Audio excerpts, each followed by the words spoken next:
Oh, and we are live, I believe we are. Hey guys, how's it going? Welcome back to Covenant Canon's, hang on. Maybe... there we go. Hey guys, welcome back to Covenant Canon's, monthly Q&A live session. So for those of you who are new to the channel itself, and all that stuff, pretty much I, lay down, sorry, can't really think right now. Pretty much, I answer everyone's questions from our Covenant Canon Discord channel. Now, if you don't know where that is, it's in the description box below. So if you want to join up there, the link, just click the link and say hello to everyone. And then submit your questions in the Q&A submission channel section. Just make sure it's appropriate. Make sure it's, well, it doesn't necessarily have to be Halo related, but it's generally common here. And yeah, just answer your questions at your leisure. For those of you who are asking why there wasn't a live stream last month, well, the reason was I was hit really hard with a cold and I was very sick for the last couple days at the beginning of March, so I do apologize for that. I just needed time to recover and get my and get back up to full speed, and I was working on other stuff along with all the Halo TV show business. Alright, so before I get everything up, let me just get the chat up. Also guys, if you notice that there's any lag or any discrepancies going on in the live stream itself, please let me know in the live chat. Recently I've been asked that there's been a lot of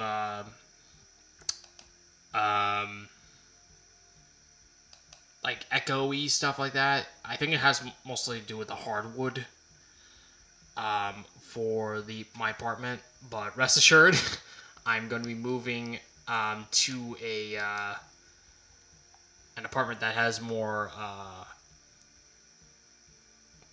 what is it?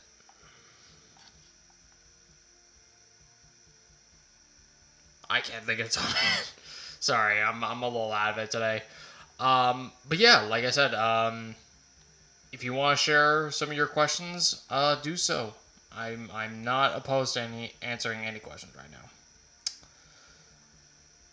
Alright, so as the thumbnail describes, we're going to play some Gruntpocalypse, or Gruntpocalypse. Yeah, Gruntpocalypse, there it is. I keep messing up the name. So without further ado, let's begin. And while we wait, let's answer everything. Let's answer our first question, which is from Flame497, which is, what is the difference between the Banished colors and the Sword's Sanghelios colors? Very good question. Now, as we saw in Halo Wars 2, the Banished usually sports a more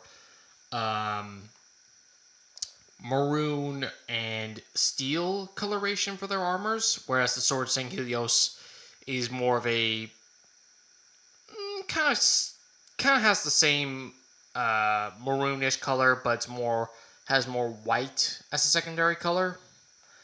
As well as their armor is very variably different. At least from what we saw in Halo Wars 2 and Infinite.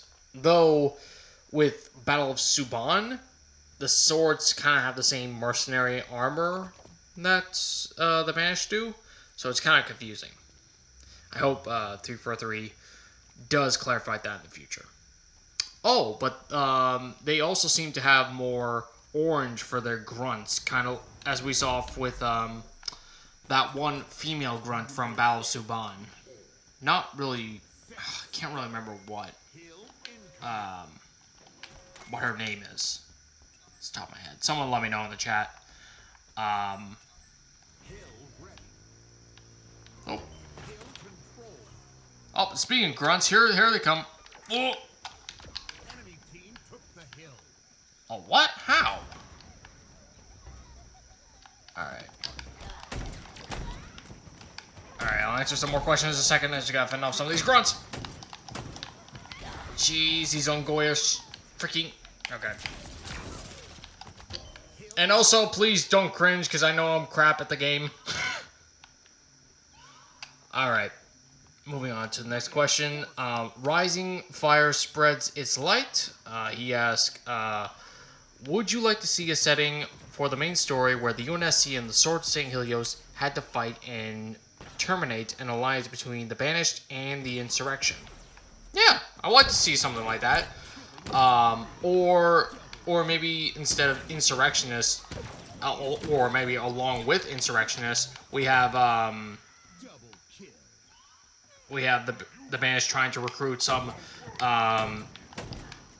distant Sangheli Kaidon, or maybe some random Covenant remnant faction, kind of like how the Keepers of the One Freedom joined the Banished in Shadows of Reach. Okay, I'll answer more questions. I'll just need to take care of these grunts.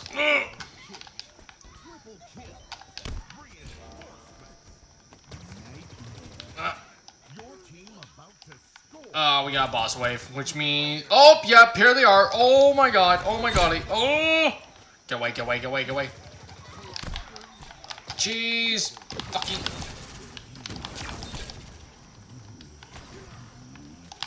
Ah, piss off!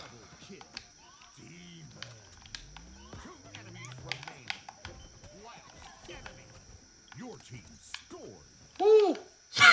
Look at this score. Okay, moving on to other questions. Rising Fire Spreads Its Light has another question. If we end up getting a Master Chief and Arbiter versus the Atriox fight in the future, how do you think it should go down? Good question. Very good question, actually. I highly doubt anyone's gonna know this, but if anyone has played God of War Ragnarok, where Kratos, Atreides, and Freya all fight Odin, I kind of would like it something kind of like that, with Arbiter and Chief fighting off against Atriox and possibly the other Endless or some big shot Endless person.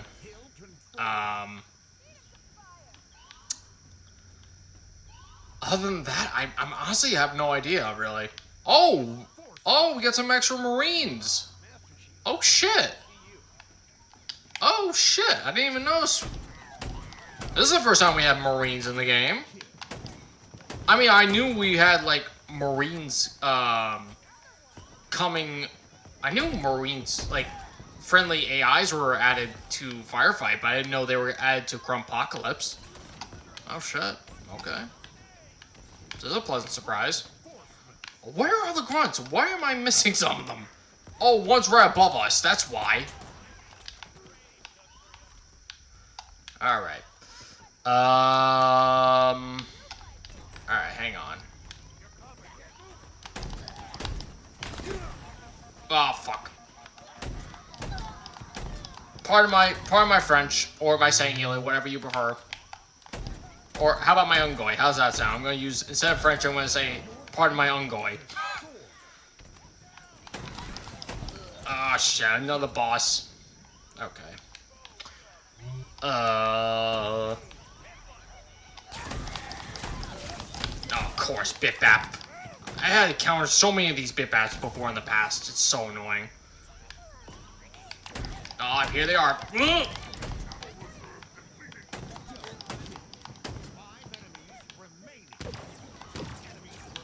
Okay. Okay, now that we got to take care of that. Right, where was I?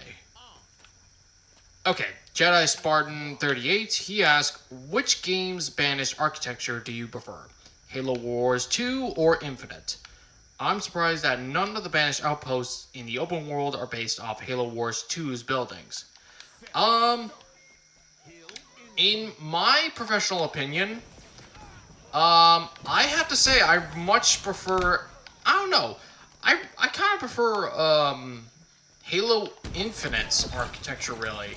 Now, don't get me wrong. I have no qualms against the. Oh my God! So many freaking ongoing ultras. What the hell is going on? Oh wait, are they bouncers? I think that might be bouncers. I know there's two different variations of grunt ultras. I think they're either bouncers or grunts. I'm not entirely sure. All right, now back to the question. I would say Infinite's architecture is my favorite. Now, like I said, I have nothing against Halo Wars 2's architecture, but I think with Halo Infinite, we had a more look inside the Banished architecture, rather, because in Halo Wars 2, obviously, we had mostly, we just saw them from the outside, not really how their interior works, stuff like that, save for, like, Awakening and Nightmare in certain scenes. But nothing really to really give us a good idea of what the Banished architecture looks like. Infinite gave us a more idea. Oh my God. Sorry. Give me a second.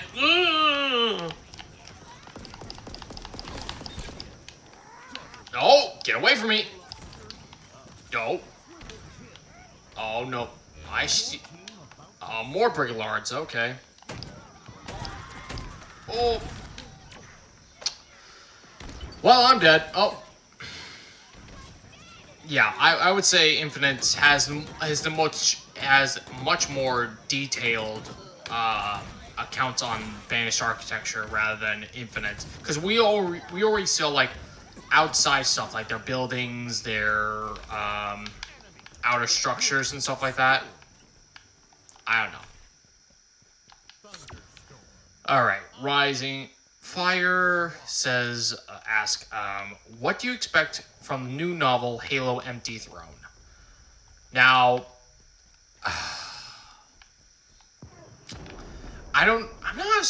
honestly, that's kind of a hard thing to ask. Oh, what? What the hell? What? Whoa. This is Gruntpocalypse. Why are we getting brutes? Whoa. Why are we getting brutes? Whoa. Why are we getting brutes? This is Gruntpocalypse, not fucking brutes. No. Okay. Okay, I did not expect this. Running time, big panic time. Ooh, running. Oh my cheese. Okay. Yeah, I'm not entirely sure why there's brutes in the Gruntpocalypse. Oh my cheese. Okay, back to the question. Alright, as to Empty Throne, honestly, I really don't know what to expect from the novel, really. I think the only thing I really expect is kind of like the aftermath of Cortana's death.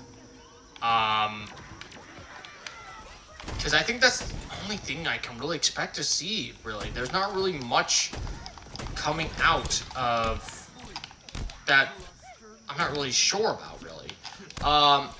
The only thing I can really be reasonably sure that who might show up in the book is Evictus, aka the Thrall Slayer from Halo Wars.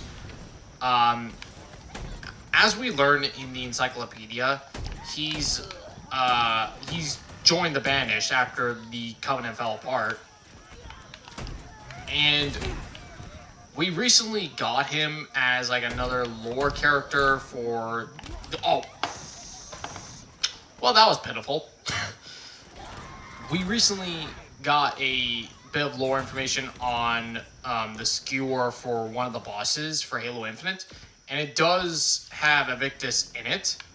So it wouldn't surprise me if 343 uses this opportunity to use Evictus as I'm not entirely sure. They could use him, because I know in the description of Empty Throne there it mentions a rising banished warrior looking to fill in the power vacuum left by Cortana's death. Now, Cortana could, or not Cortana, Evictus could be this mysterious banished warrior to somehow prove himself to Atriox or Escharum. Because he was recruited by Escharum. So it's very possible this could be an opportunity to flesh out Evictus more, so we can appreciate him more than we did in the lore.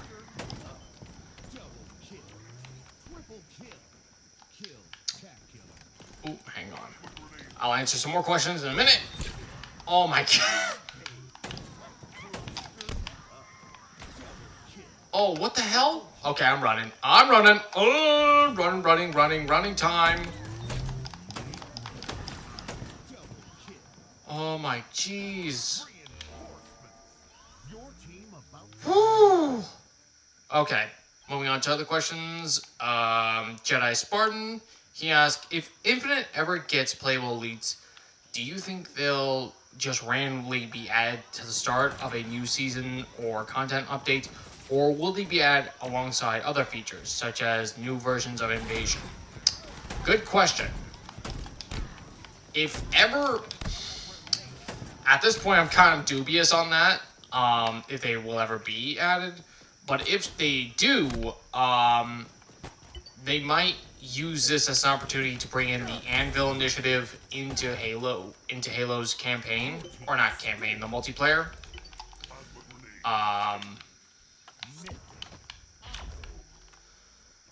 But I'm not entirely certain if they will be added in this game at the very least.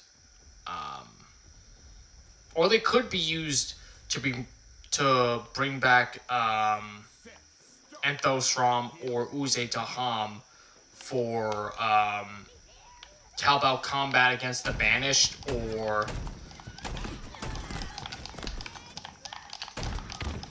some other or maybe they'll just add another elite commander, kind of like how they did with the Spartans at the very beginning of Halo's multiplayer.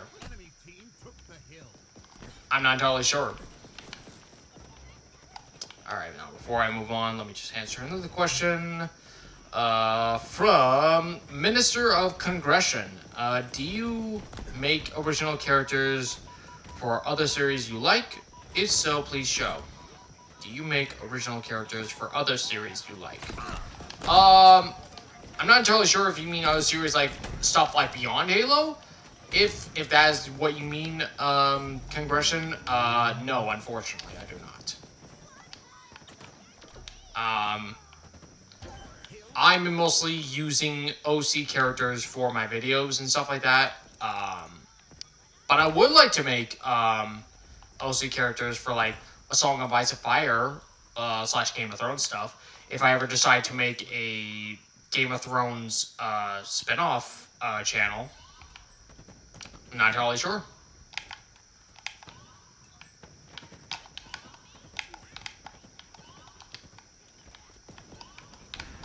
Alright.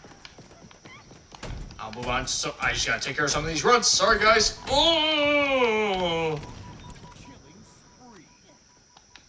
But yeah, let me know. But like I said before in the beginning, please let me know if there's any, if you guys are encountering any video or audio problems for the stream itself, and I will try to address it.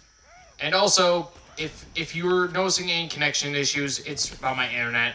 I'm less pleased about this than you are, really. I'm trying to make sure that the connection is good and making sure everything is running smoothly as best I can, really.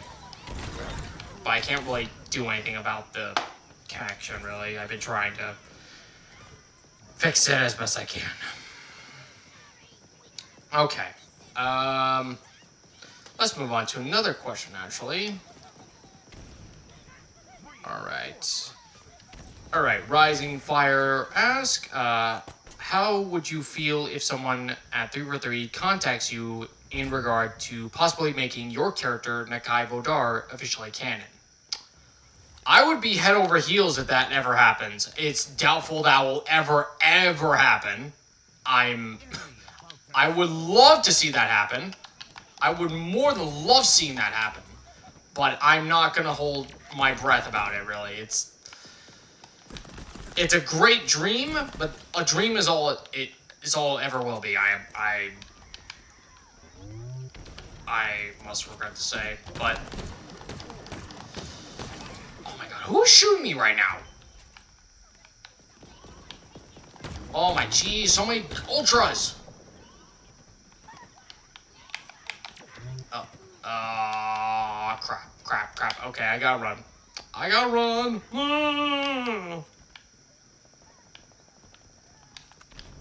Oh my god, so many grunts. They don't call it Gruntpocalypse for nothing, I guess. Jesus!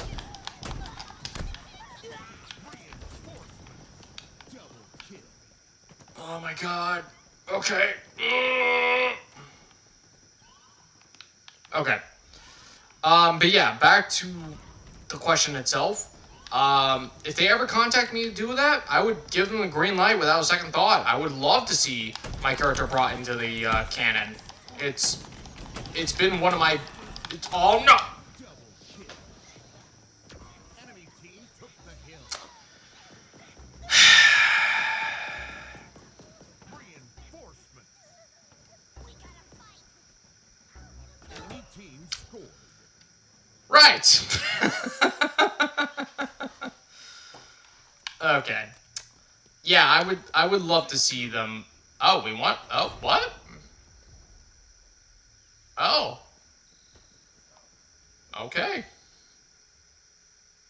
Yeah, like I said, I would very much love to see my character brought into the canon. Like I said, it's one of my dreams, and honestly, I would be very honored. I would let them do it as long. I would provide them with some of the details. I would let them change what lore details they need to. I'm pretty sure I pretty much added some off stuff in regards to some lore that might surround Sanghelios, as Nakai's state is located around a polar region, and some of the skylighting, as some people might see from War Torn, might not fit what Sanghelios is generally accustomed to being, given that it has 3 suns and stuff like that. But I'm getting ahead of myself. I'm getting off course, I mean. Alright. Let's play a little bit more Gruntpocalypse. I probably butchered our name again. I apologize for that. Alright. Moving on to another question from Jedi Spartan.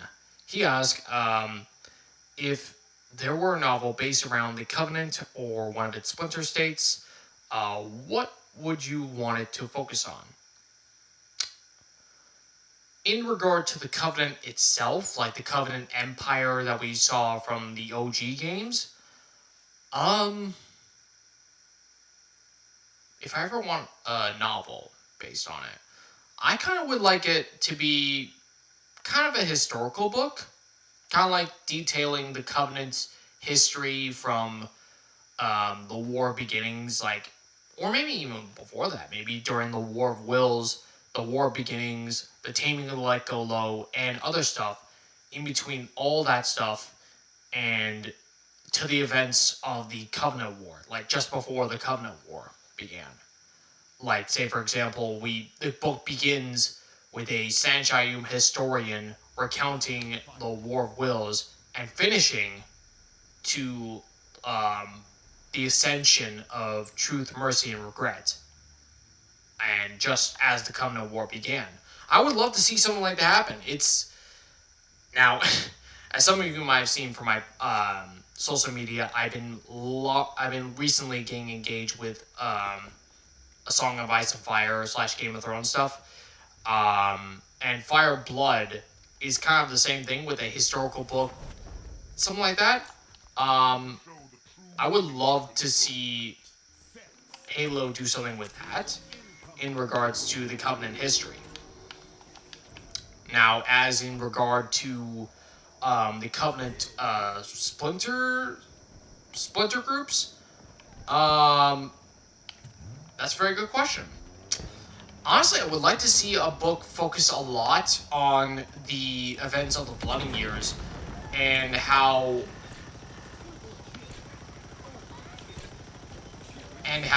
it's really affected the Sangheli as a people. Maybe from the perspective of Enthos Ram or Uze Taham, maybe? I'm not entirely...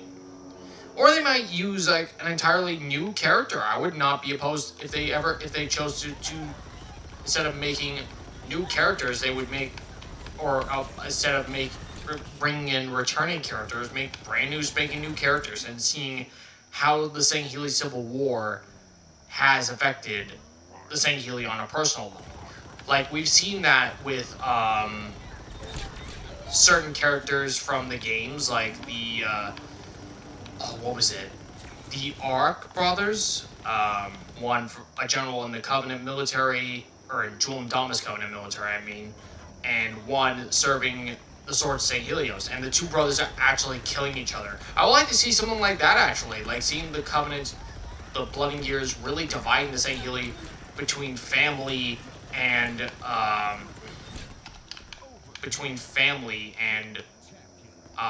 kin in something like that. That makes any sense.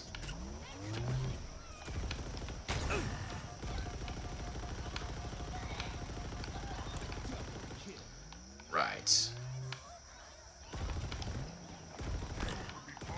Oh, what are you doing?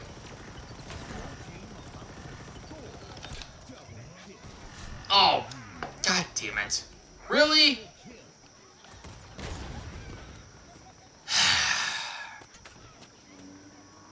Okay, moving on. Alright, so next question comes from Minister of Congression.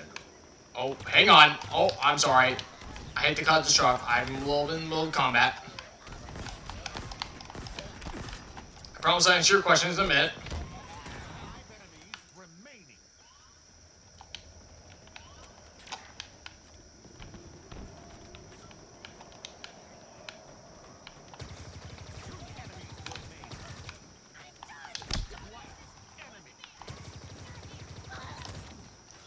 Okay, now, where were we?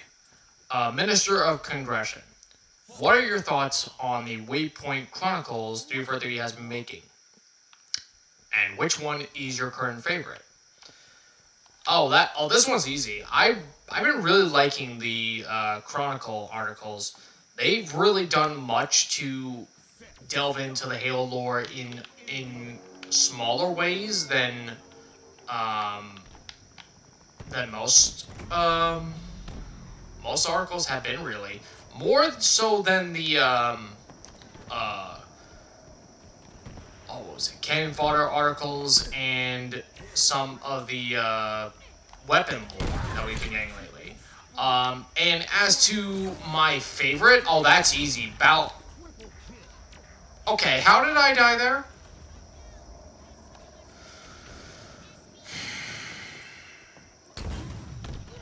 Right, now, as I was saying, as to my favorite Chronicle article, that one's definitely easy. I would say Battle of Suban.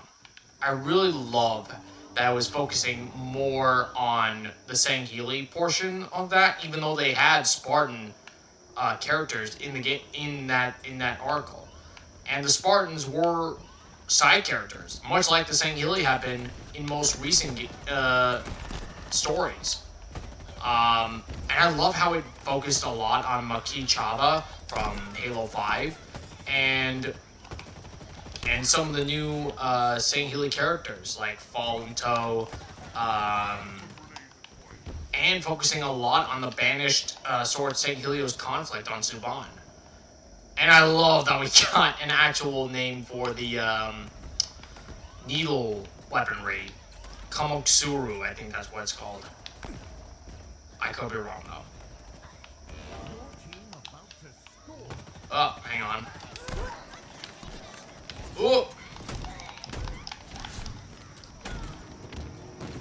Which out my hammer. Alright, I got you. Oh, don't let me die, don't let me die.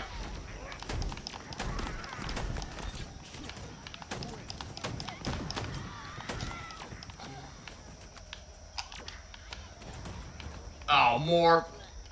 Christ. Oh, man. Bit bad. Seriously? God damn it.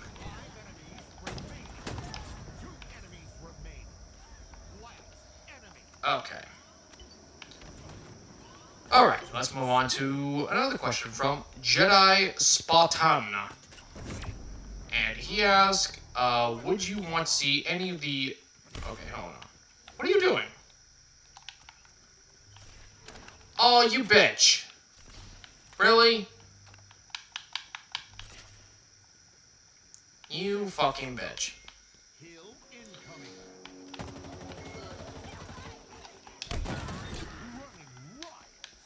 Okay. Alright, let me just answer some of the questions. Would you want to see any of the other main games get novelizations, like Combat Ball being adopted into the Flood? If so, which would you be more interested in? What sequence would you want to see expanded? Ooh, that's a very good question. If I want any of the... That's a very good question. Basically, he asked, which game would like to get a Halo the Flood treatment, being expanded versions of the campaign. And that's a very good question, actually. I don't know, really. That's a very good question. Honestly, I think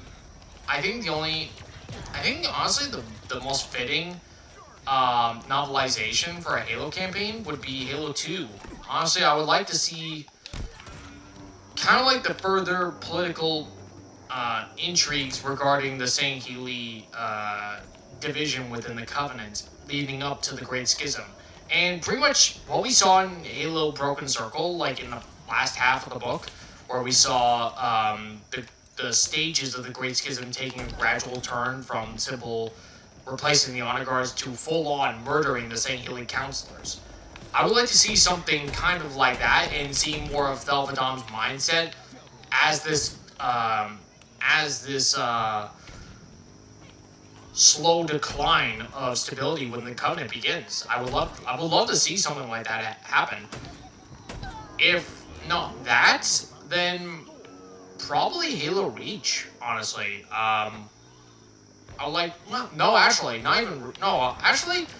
Let's have something for that with Halo 5, honestly. Let's have a novelization for Halo 5 so we can actually get some more insight with Halo 5. Because honestly, that campaign had me so confused when I initially played it.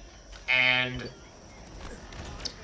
having a full novelization version of it, would do much to make it more clearer and more in-depth than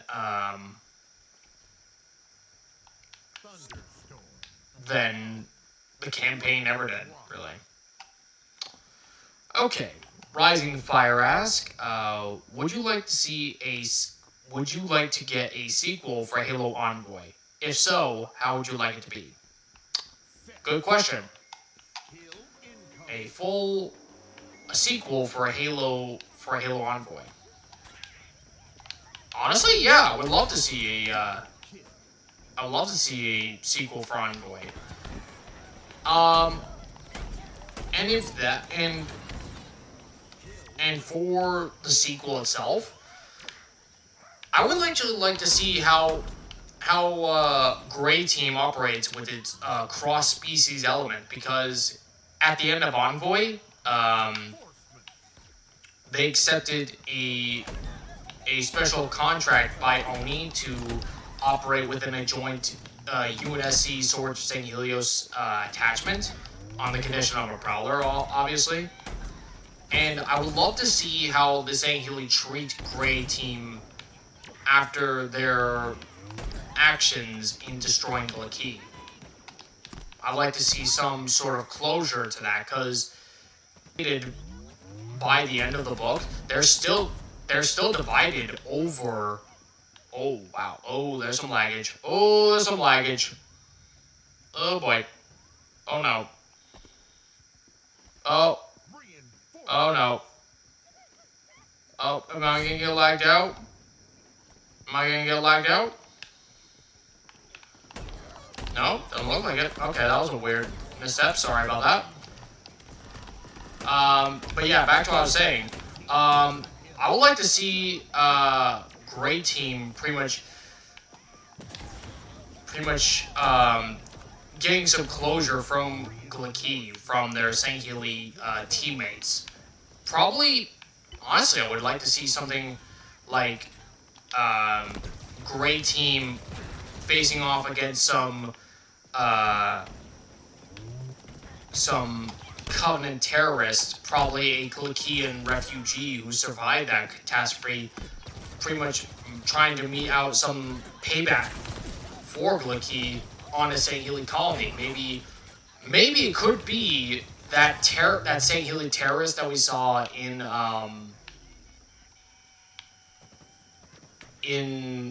Halo Nightfall, where we had that, you know, the Sangheli zealot that set off that chemical weapon on Seton, I believe it's called. Maybe Gray Team could be dispatched to oh wait, no, that can't be it, because that was a couple years after the events of Envoy, actually. That can't work, actually.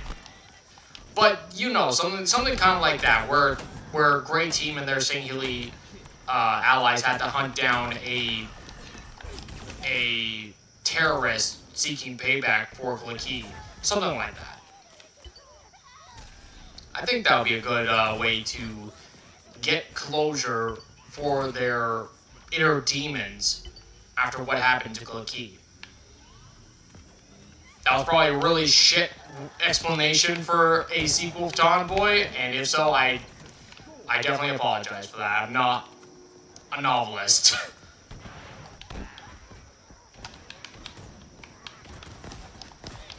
Oh, okay. I gotta deal with some of these grunts. I'll apologize. I'll be back right to answer some of your questions. I just gotta survive this hellstorm. Nope. Oh, some more lag. Jeez. Okay. Let me ride this guy. Oh, frick, Morg. Okay. Woo! Okay. Right. Alright. Rising Fire spreads its light. Ask, how do you think the disbandment or disbandment / defeat of the Banished should go?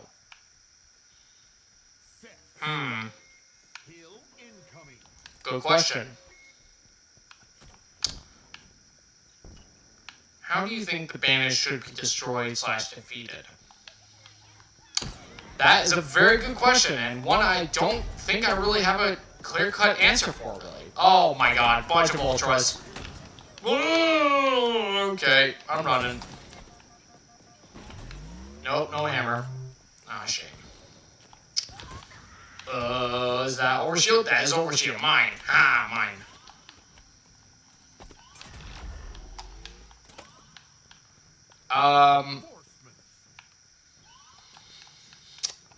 Oh, I'm not entirely sure, really. That's a very difficult question. I kind of, but don't want it to be like how the First Order got defeated in Star Wars, The Rise of Skywalker. I don't want it to be just as stupid as the First Order's defeat was, but I want it to be something more fulfilling than that, if that makes sense.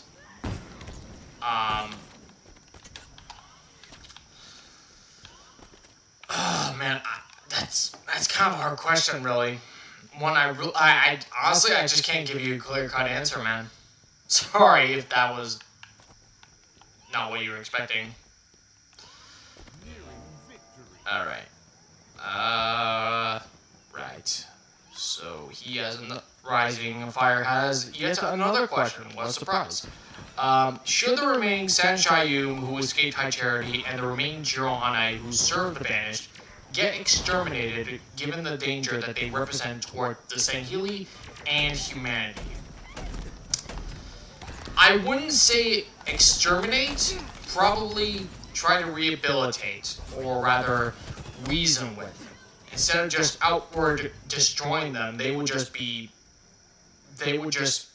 part of the problem. That would just exacerbate the problem. That wouldn't really cure the problem. Instead of just seeking to destroy their enemies, they would try to make peace with them. That's entirely what Thel Vadam is doing right now, hunting down the Sanshayum to find out which member of their species is actually guilty and which part of them are innocent, like Betek was. And as for the Banished, yeah, honestly, I don't see how trying to destroy them is going to fix or exterminate them, how that's going to be creating peace. It's just going to be making more of a problem. I don't know. It's kind of a hard thing to do. I'm not entirely sure how to make it to deal with them. How to deal with them without making more of a problem in the long term, if that makes sense. Alright. Moving on to another question from Minister of Congression. Do you think a prelate joined the Banished, if any other than Das Bosfont survived? No, I don't think any prelate would join the Banished, because the Banished hate the Sanshayum.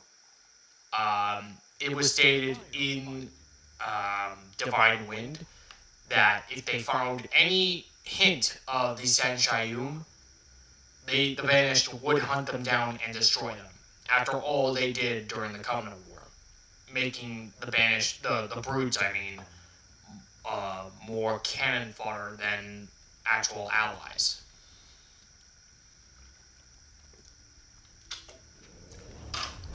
Yeah, I honestly don't think the Banished would ever accept Sanshayum in their ranks. At least not at the moment. Enemy team took the hill. Alright, time to go mow down these grunts.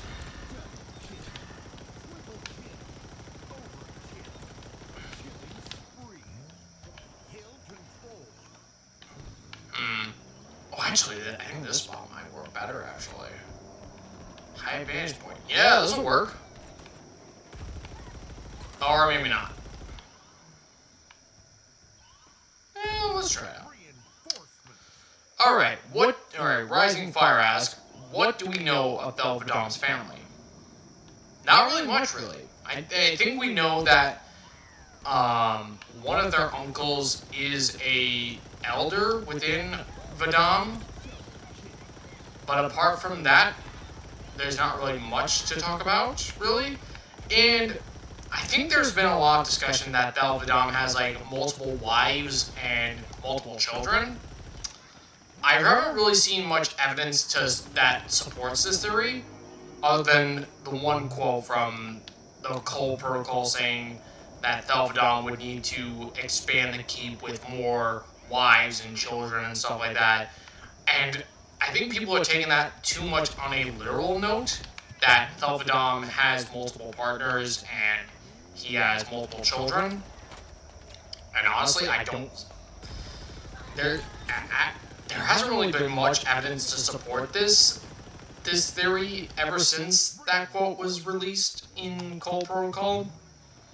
So, apart from what we do know from Thel Vadam, it's just him and I think maybe a few cousins and clansmen. Oh shit. No. Okay, I need to run. Oh no. Oh no. Time to run. Time to run. Oh, no.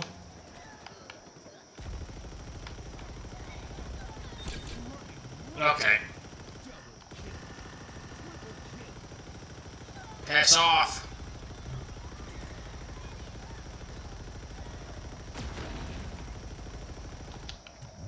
Okay.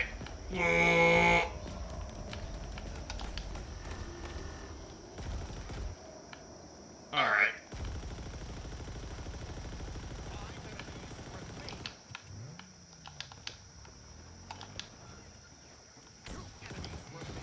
Come on. Come on, move out, you little grunt.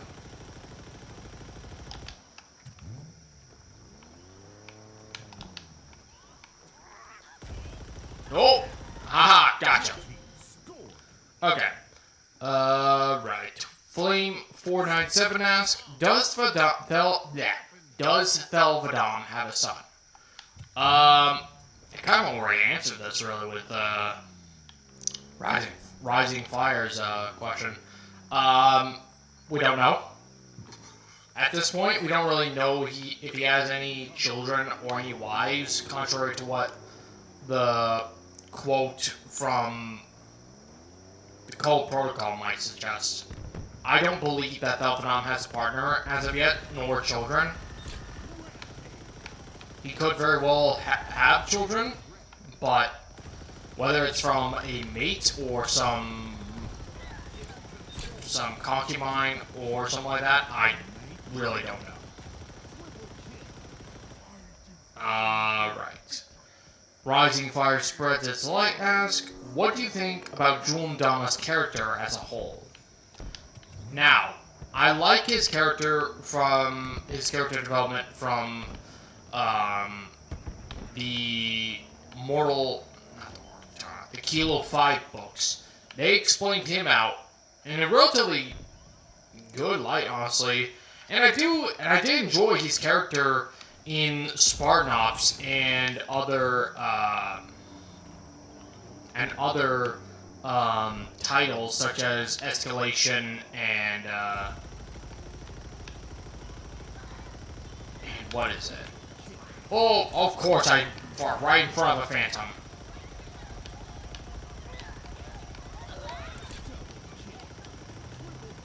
Okay.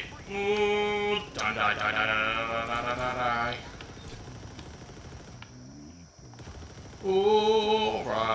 Alright. Now, back to the question itself. However, Halo 5, that really...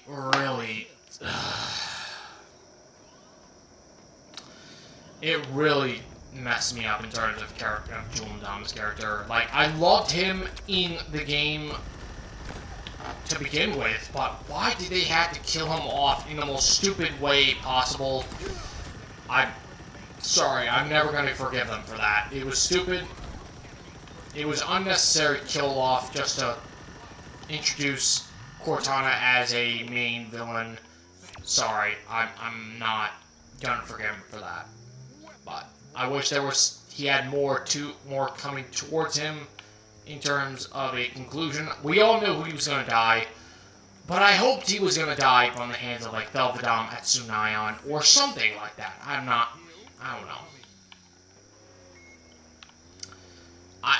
But back to the question itself, I think his character had a lot of potential, but it was wasted.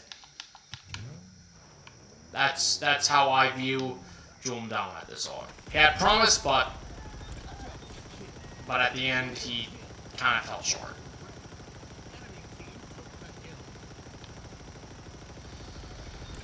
Yeah. Alright. Right. I'm just gonna move down some of these other grunts. Okay. Alright. Zyzo, I think that's how you pronounce your name. I'm Rizo Ravamai. If I butchered your name, my friend, I duly apologize. Do you think the Master Chief's moment with... Oh, wait. Wrong question. Not really Halo related, but how does one get the ability to voice in one of your videos? I'm not taking any requests at the moment, my friend. I apologize. I try to do careful research into certain voice actors. That's why I have like Henry Badger or Clayton voice some of my videos. Oh. Well, that was unfortunate. But yeah, I take careful planning on and research into actors who play in my videos. So okay, Jedi Spartan 38 asks, do you think that Master Chief's moment with Escharum after the boss fight would have still happened if he had never interacted with the Arbiter?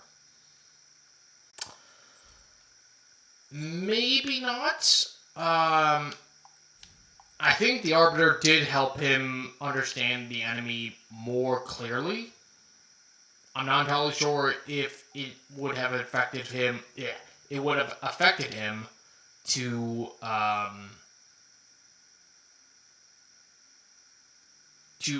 act the way he did with Escharum. It's kind of hard to tell, really.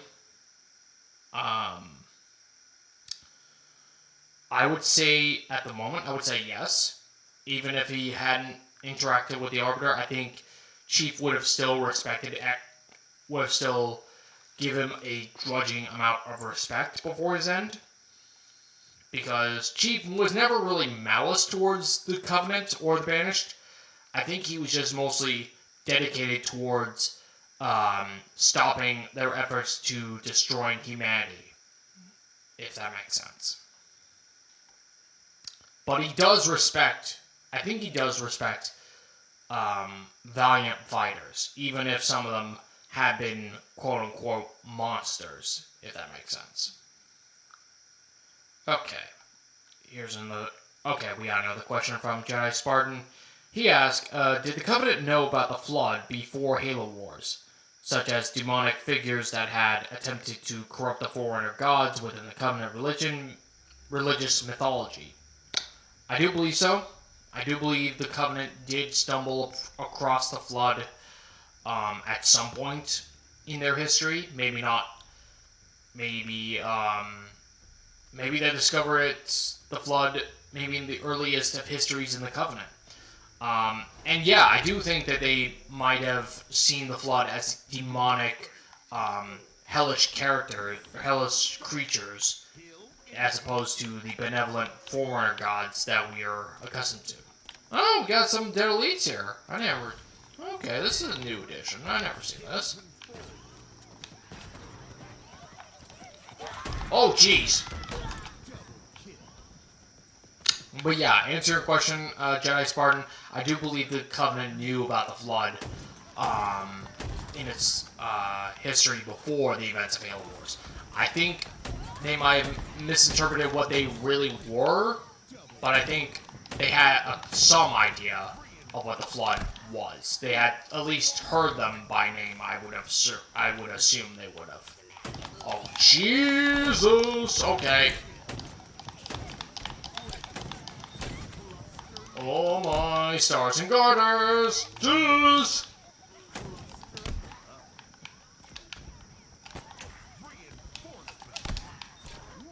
Oh my jeez, okay. Ha, gotcha. Oh. Nope, you're not getting me. Alright, I got you, buddy. Okay.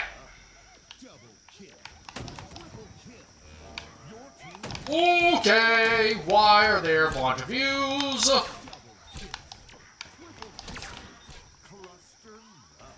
Okay. Right. Rising Fire Spreads Its Light asks, how do you think a story set during the War of Wills should be done? I think it should be, if we ever make a story set in that early history, I think it would be better if we had both perspectives of this conflict. Like, say for example, we have the perspective of one Sanshayum who's a stoic, and another who's a reformist, and seeing how their division has affected them as a people, not just as a religious dispute, but as a cultural one as well. Because we've seen... Oh. There are multiple people showing up. Okay. Oh, and I think I just heard brutes again. God damn it. Okay, moving to the thing. I think it would be better if it was like from the perspective of either two friends or two family members who get divided during this conflict. And seeing how their conflicts really affect them. Sort of in the same way as the Blooding Years has affected the Sanghelios. I would love to see something like that unfolding for the Sanghelios during the War of Wills, and what precipitated them leaving Janger Quam with the Dreadnought. I would really love to see what made them come to that decision.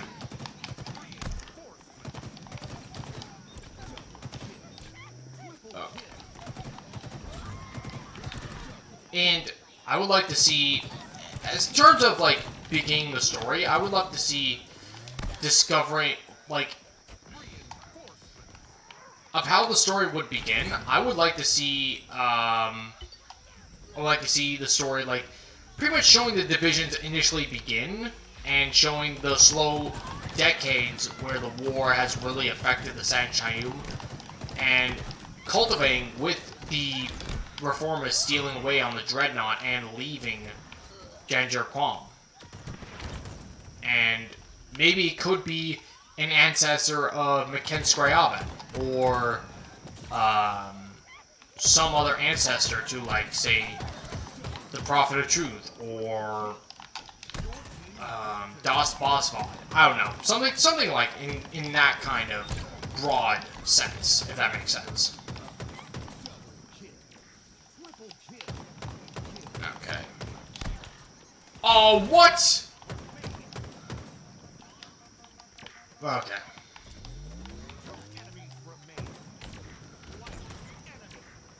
Alright, so Jul Mdama? Jul Mdama.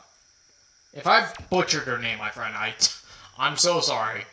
What do you think the way the SOS should be... Okay, what do you think is the best way to introduce the SOS to a current Halo story? I think the best way of introducing them is having the Arbiter next to them and pretty much making some gallant effort in saving some Spartan 4s during a Banished attack or some enemy incursion or something like that. Like, basically having them being the cavalry coming in to save the day to save the Spartans or the UNSC from some bigger threat that's about to overwhelm them, if that makes sense. And showing that they're an honorable and chivalrous, more honorable and chivalrous than their enemies like the Banished, say, for example. Or the Created, some Created Splinter faction.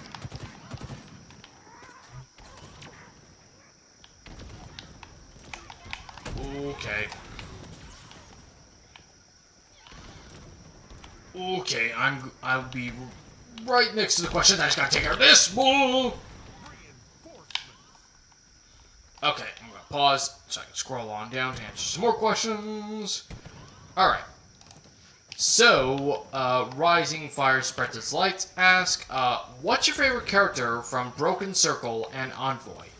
Oh, that's a really easy question. That's a really easy question to answer, really. My favorite character in Broken Circle, well, characters, I would say, is Maken Scriaben and Zoe Reskin. I love how well they fleshed out the Sanghelios into not being just these politically scheming Sanghelios, that they are giving them more of a gray appearance than the manipulators that we are all accustomed to. Your team scored.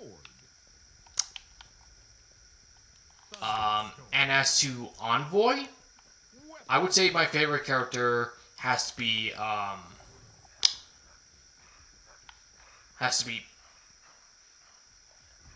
oh boy, Brutes. Great. As to favorite characters from Envoy, I would say get away, get away, get away, get away, you fucking get away! Die already! Why are you not dying? There you go. Jeez. Enemy team took the hill. Oh my god, sorry about that. My favorite character from Envoy would be Rajka Kisan. I really love how he is fleshed out as a character who is desperate to avenge the loss of his home, and yet has to set aside his personal grievances for the betterment of his people. He's a character who's focused on honor, but is not blind to it, Reinforcements. if that makes sense. And he learns a lot from Melanie as a Kiwi, and I love how he pretty much puts aside his own quarrels and ambitions to do what is right. He's a complex character. He's killed so many humans by serving the Covenant, and yet he's able to work alongside the very species he once hated, as well as the very beings who destroyed his own home. Great team.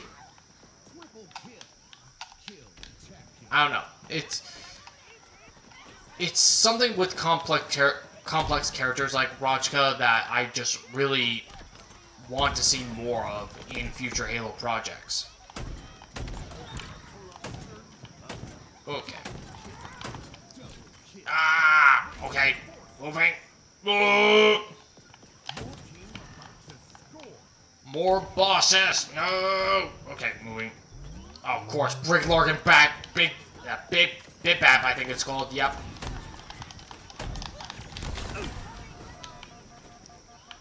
Okay.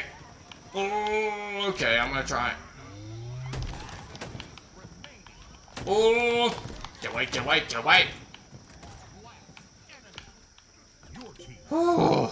Okay. So, Jedi Spartan asks, do you think Inslan Gatagai was part of the Silent Shadow team that joined the Banished in Hunting Party comic, or did he join at another point? Also, are there any examples of Silent Shadow members or units joining factions other than the Banished after the Covenant fell? As to the first question, I do believe he could. There is a possibility that he could be one of the Silent Shadow who joined. He could be one of those Silent Shadow members who joined Atriox at Hunting Party. It's definitely a possibility. Though I think they might make him join the Banished at a later point. It would kind of be a little too convenient for him to be in the same unit, if that makes sense. In my opinion, at the very least.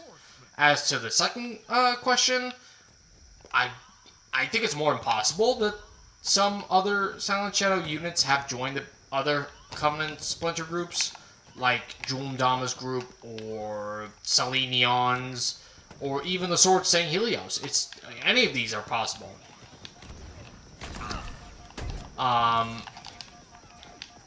But the Silent Shadow are more warriors who are more focused on their own martial prowess rather than religious fervor.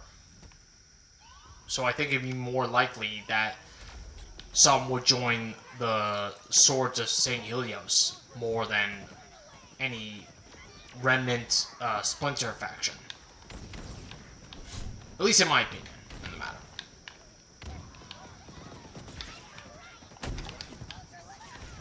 Oh. Jeez. We've been getting so many of these Briglargs. Oh, let me guess. There's another Briglarg. Hold on. Oh. Come on. Yep, there he is. There's the other one. Die. Die. Oh, just die already. Oh my god. Okay. I'll get to more questions in a second. Okay. Right. Jedi Spartan has another question. How do you think the two major plot points from the end of Halo Wars 2, the conflict on the Ark, and Anders being captured by the Cortana's Guardian, will be resolved? Oh, that's a very good question. That's another good question.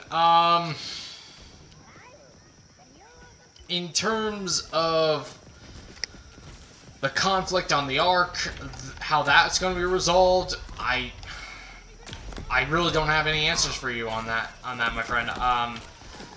Obviously, they could very well. I think they could. Now that Cortana and the Creed are pretty much broken and destroyed, I think it could be possible for the UNSC or Cutter, really, to find a way to contact Earth and reopen their portal to send reinforcements to the Ark. As for Anders and the Guardian, that I have no idea. They might use one of the former AIs from Cortana's faction, from the Created, to help find this Guardian, as some of the AIs have merged themselves within a Guardian, so it could be more than possible to use these one dissenting AI to locate Anders. But apart from that, I can't really give you a clear-cut answer. Yeah, that kind of question those kind of questions are really difficult for me to answer to make it more satisfying, if that makes sense. Die, don't get away, Oh, jeez.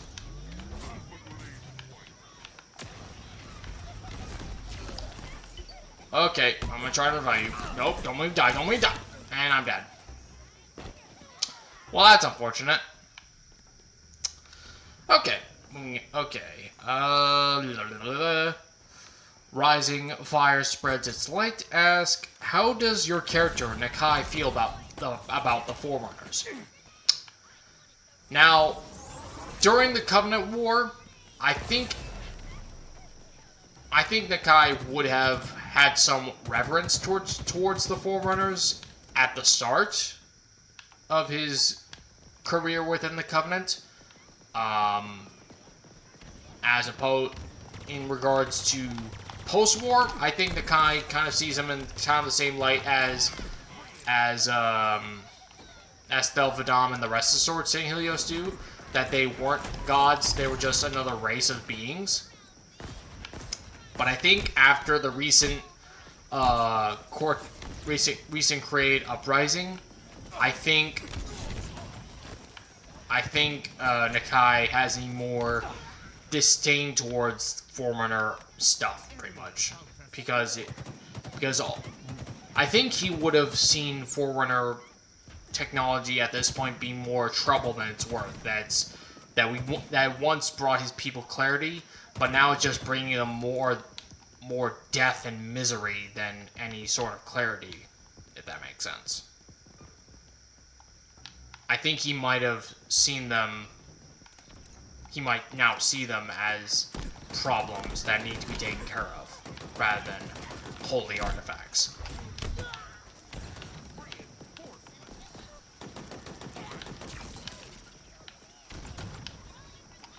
Ooh.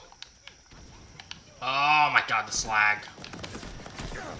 Oh, jeez! Why are we getting swamped? And And I'm dead again.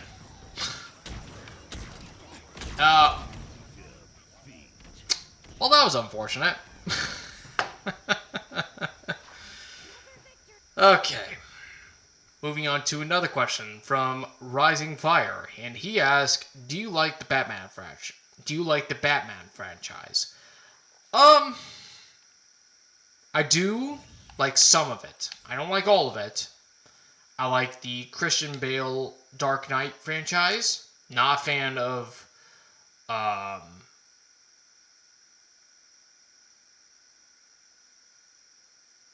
forget the actor's name.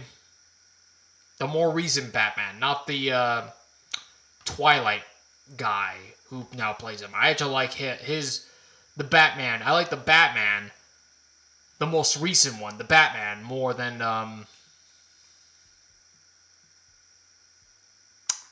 who is it? Who's his name? He's from the DCEU who I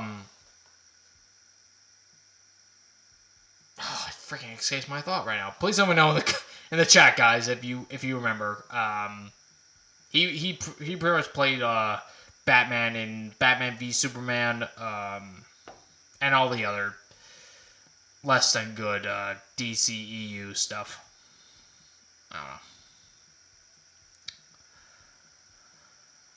Right, moving on. Let's begin again. Right. Rising Fire Spreads Its Light asks, from the videos you have created, which one is your favorite? Ooh. Which one is my favorite? I would say the Untold History of the Covenant. That entire video, that whole video series combined into one video, that was honestly one of my favorite projects to do. Honestly, I love Clayton's performance as a prophet, and even more so as he portrayed Zoe Reskin. I loved how I pretty much formatted the background and the layout of the video, and honestly, I loved explaining the history of the Covenant in a way that was very captivating and not cringy, if that makes sense, because my voice is not the most... I wouldn't say my voice is the best for entertainment, for the most part, unless it's more of a Sanghelios type voice that's more agreeable. But yeah, I like I said, I think the Untold History of the Covenant is my favorite. Ben Affleck! There it is. Thank you. Thank you, Rising Fire. Thank you. Yes, Ben Affleck. I did not like Ben Affleck. He's... I know many people liked his character in the DCEU. I'm not one of them, unfortunately. Alright.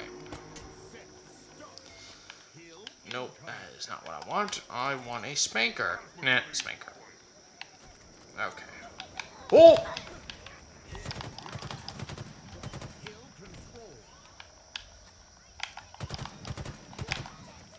Alright. Alright. So, Flame497 asks, crossover question. How does Nakai feel about Valentino from the Has-Been Hotel? And what happens if they interact with one another? Oh, Nakai would have hated Valentino. He would have seen him as a frivolous fool, and if they ever came face to face, I'm pretty certain Nakai would have killed him on the spot. Would have beheaded him or something. He would have definitely tried to kill him, at the very least. I love Has-Been Hotel. It's a very, very entertaining show, and I love the musical numbers. I don't care much for musicals, but Has-Been Hotel has really did a great job in making them feel more needed to to the episode rather than just being a random musical number for the sake of being a musical.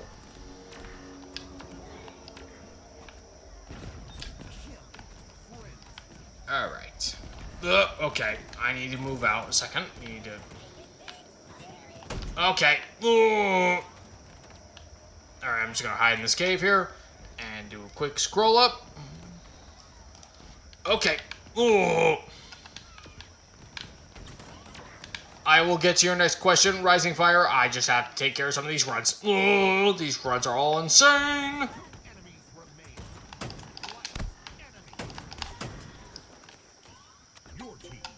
Alright, now that we got that taken care of.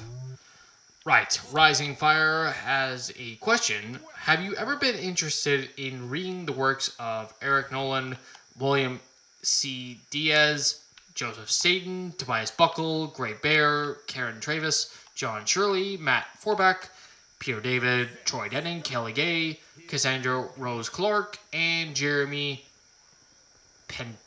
Tiat, I'm probably butchering that last name, outside of their Halo novels? I personally know. It's not against the actual authors and the stuff they do. Other work they do. It's just I've not been much. I don't really know much of their other projects, truth be told. And honestly, not to sound so narrow-minded, but I'm not really interested in any other novels other than A Song of Ice and Fire and Halo books at the moment. Really, unless there's like some real banger-on novels that I should definitely, if you guys think I should read, then just let me know.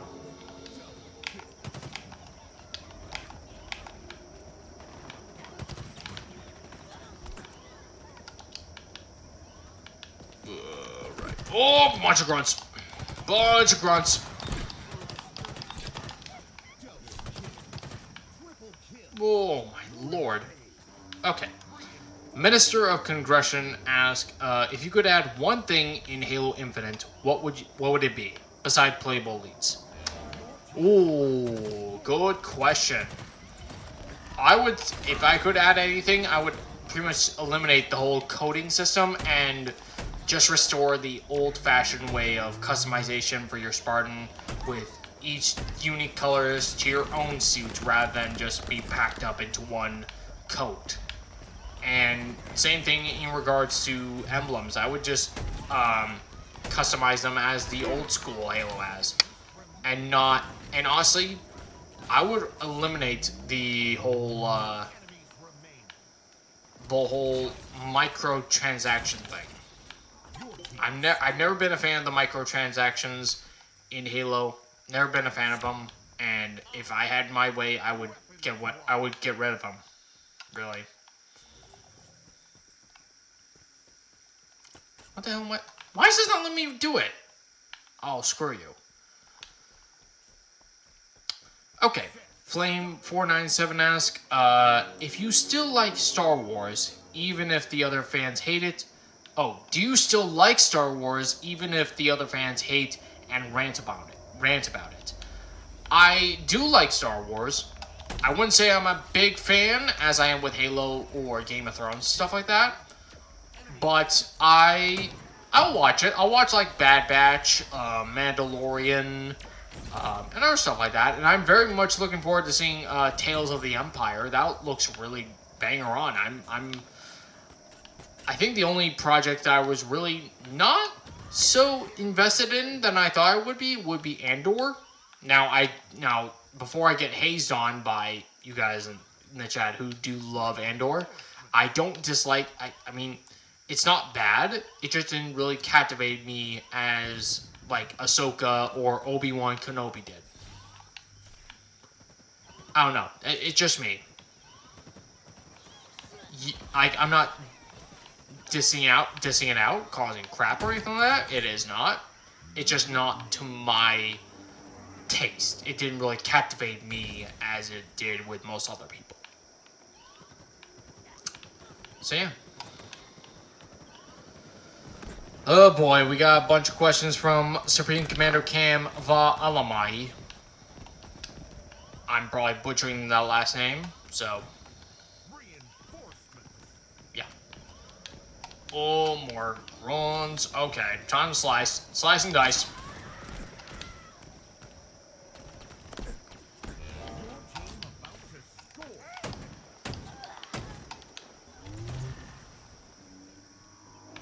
Okay, let me just pause so I can scroll on down so I can answer his buttload of questions.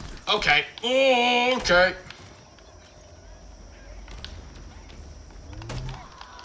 Okay. His first question is, how are you doing today? Doing pretty well. A little tired. A little full. But apart from that, pretty well. And his other question is, have you had water today? I have not. I've been having a bit of ginger ale.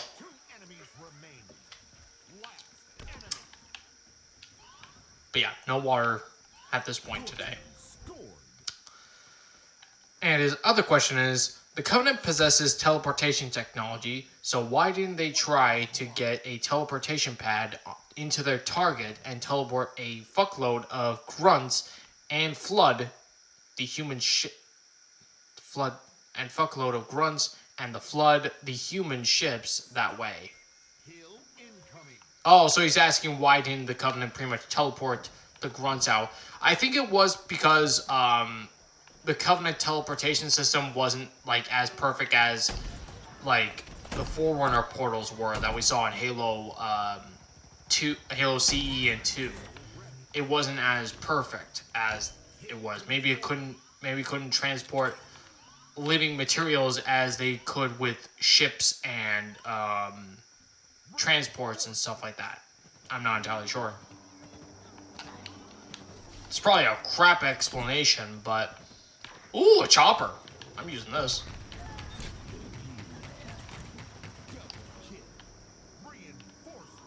Alright. I'll get to your questions in a bit. I just have to kill some of these grunts.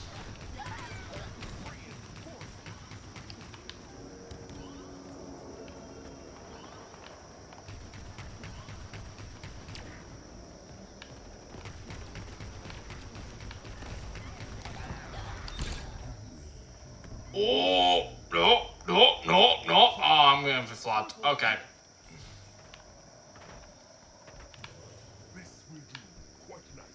Okay.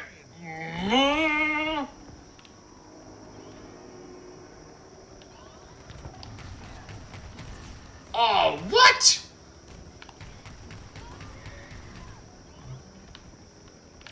Oh, I do not want to betray you. Move out of the way. Move out of the way.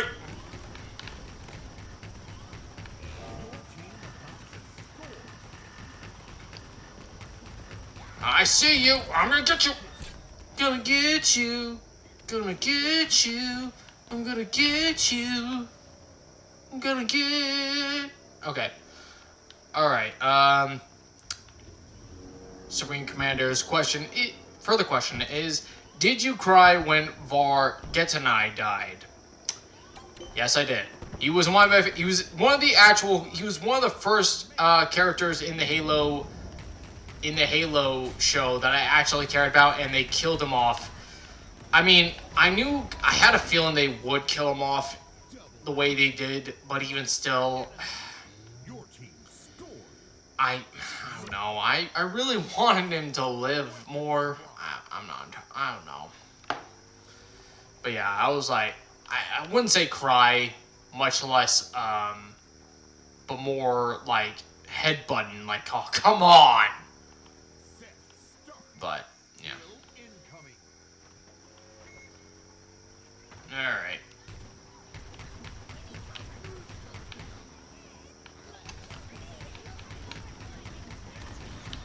Oh!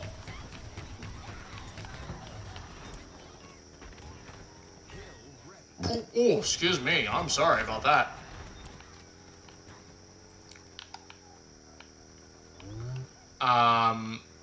Right.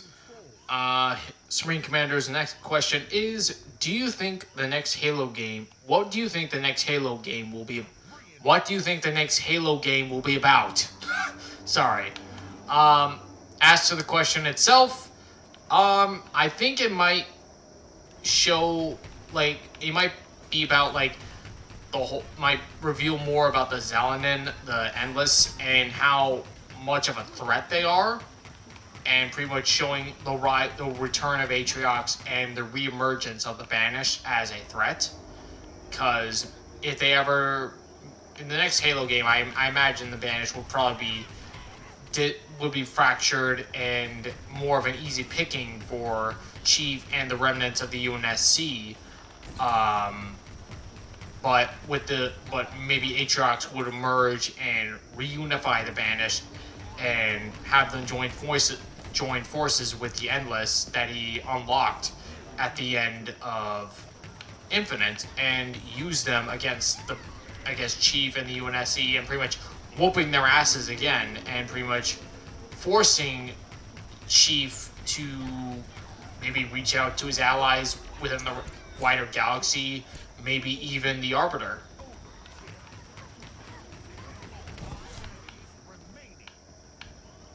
And maybe this will amount to a final showdown between Chief and Atriox. Probably not likely to happen, but I don't know. Woo! We actually won a match. Woo!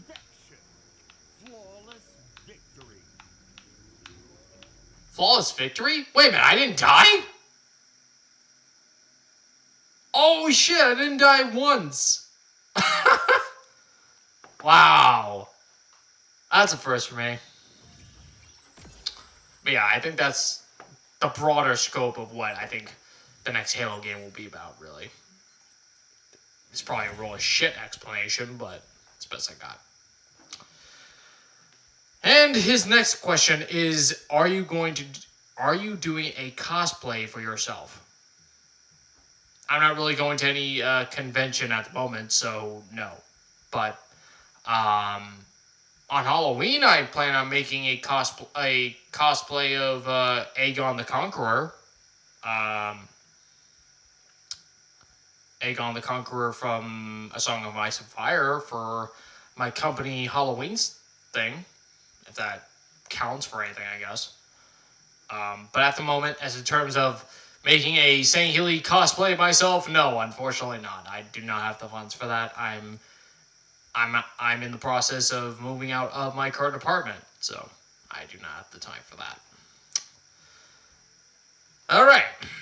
Moving on to another question from Supreme Commander, and he asked, does Vodar Keep have a blockade runner in its storage?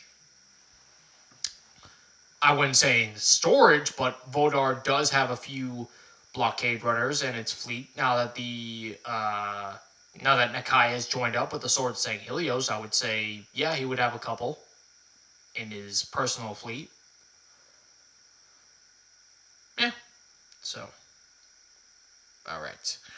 Moving on to his other question, what happened to the Covenant ring that produced ships for the Covenant Navy?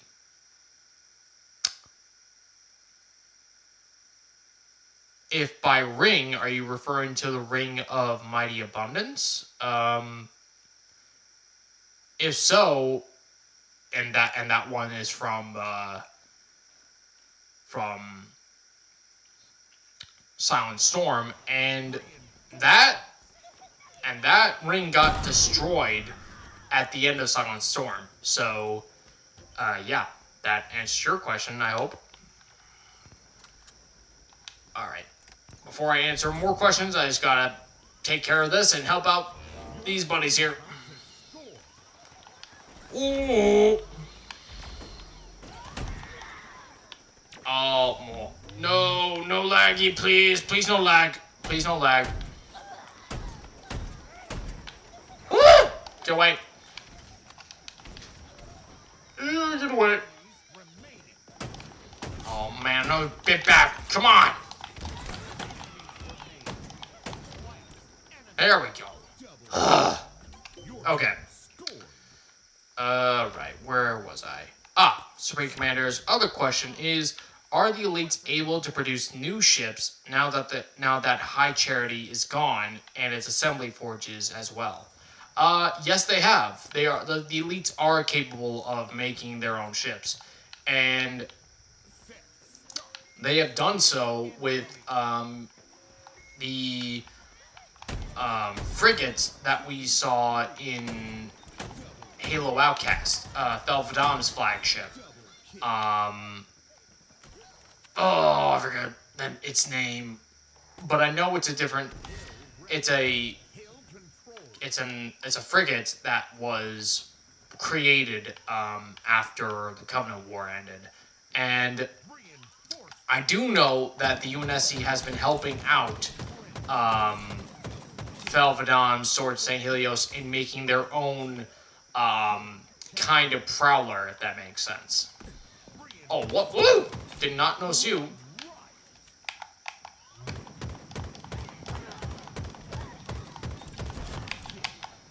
Okay, there's a bunch of them over there. Oh, jeez.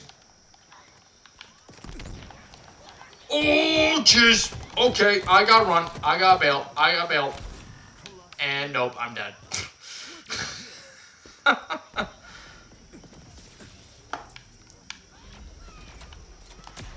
Oh, thank you, good sir.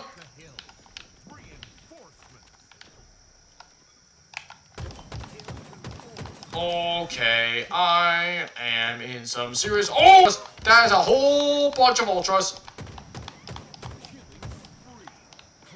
Uh-oh, that's not good. Oh, no. Please don't lag me out.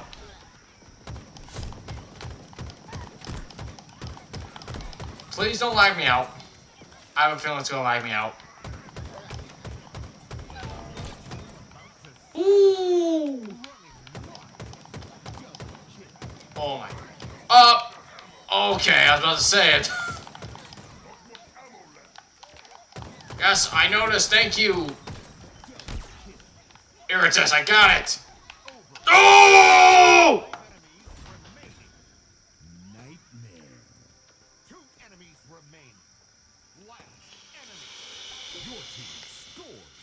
God damn it! That was pitiful on my part. Okay, moving on to another question just so I can relieve my shame a bit.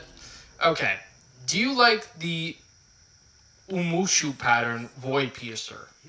Do the Usans still use it? And in regards to the latter question, they never use the Ushumu pattern Void Piercer. I'm probably fucking up that name, aren't I? Yeah, the Usans never used that kind of ship. That was like an early Covenant ship. And as to the ship itself, I rather like it. I like its origins. I like its purpose, and I like that that was still in use by the Covenant as late as during the Covenant War. And though it's kind of outdated, and why Arkad Kulul was using it by disrespecting a Sanshayum. But yeah, I have no problems with it. I like the design. It definitely fits an early Covenant ship in its earliest days, I would say. Yeah. Okay. His other question is, if we ever see the Usans again, do you think they have different technology when compared to the swords? Maybe more Forerunner-esque armor.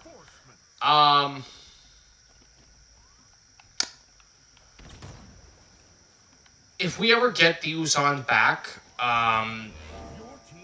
they probably will use somewhat different technology, if not more primitive than the swords. They could use Forerunner-esque armor, but like I said, I think it's going to be more primitive than the combat harnesses that we see on elites nowadays.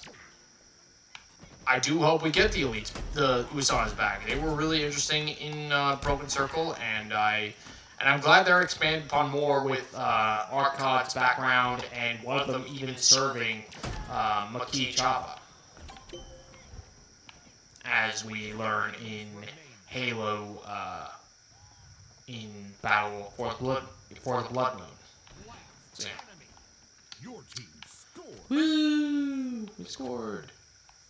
Okay, moving on to another question from Screen Commander. He asked, have you played Helldivers 2 yet?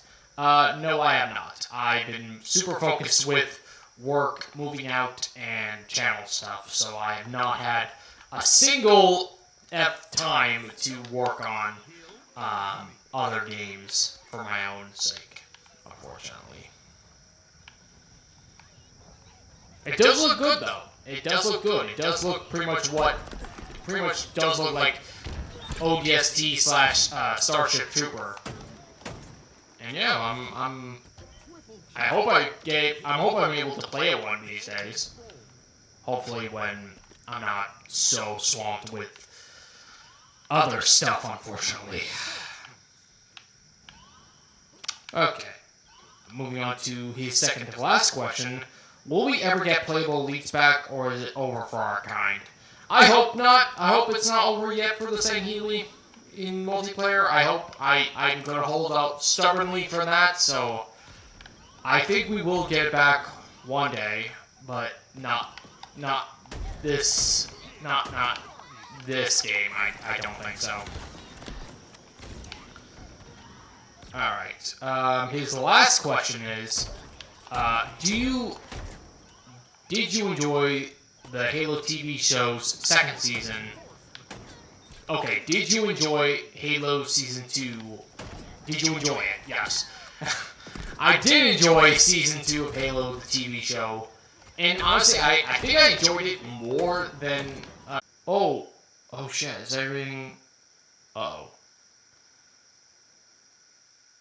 Can you guys see me? Can you guys hear me? I just got a notification that OBS was disconnected.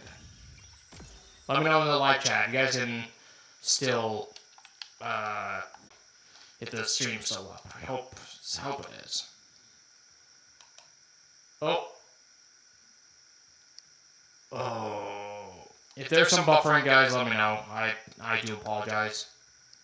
Oh, what is going on? Hang on.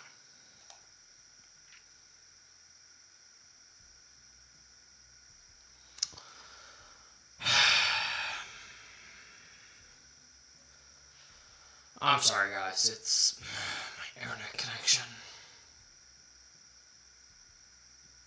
Why is it dropping frame rates?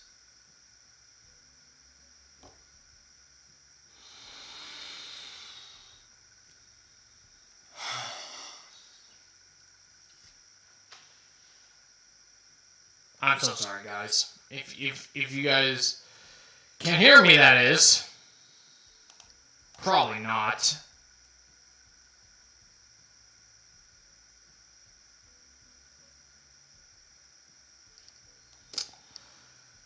Oh, come on, internet. Please work with me. I really want to get this... I really want to get this taken care of. I really want... Oh, man.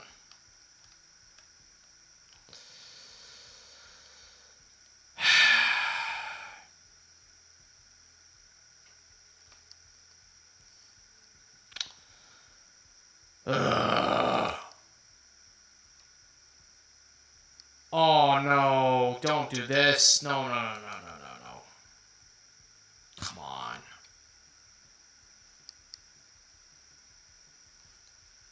What is going on? Sorry, guys. Something's going on with my internet right now.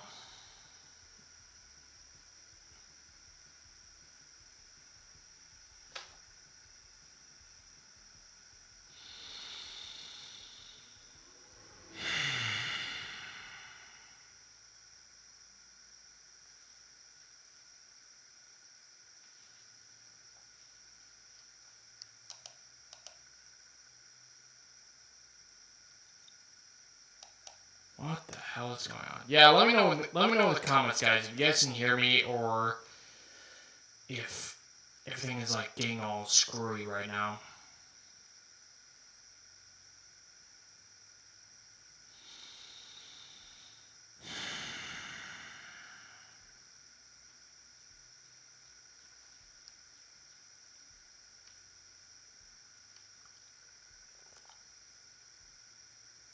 I don't know what's going on. This internet connection has been really crap lately. I have no idea. Like, I mean,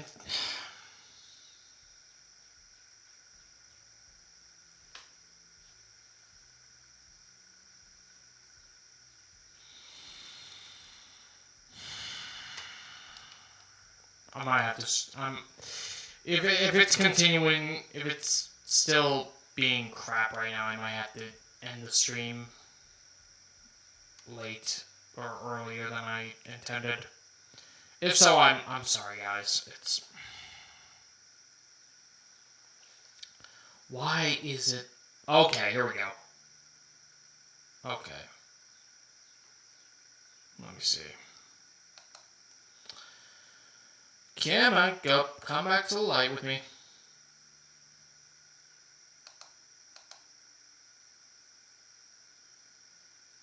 Aha! There we go. Okay. Oh.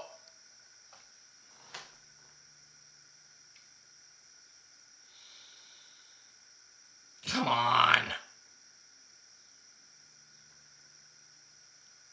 Spectrum, do better.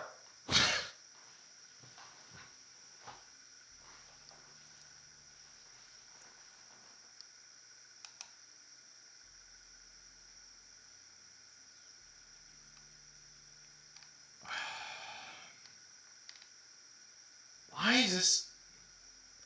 Okay, why is it now? It's been okay. It's been going okay for the last hour and a half now. Okay. Okay, I think we're okay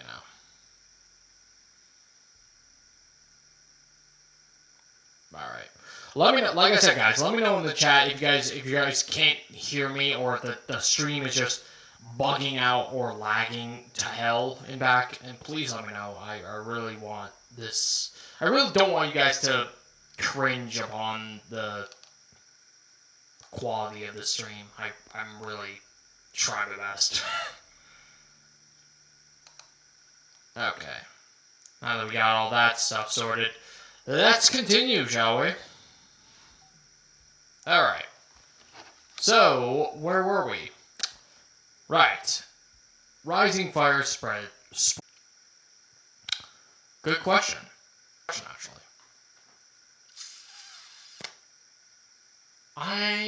Wives, husbands, and children.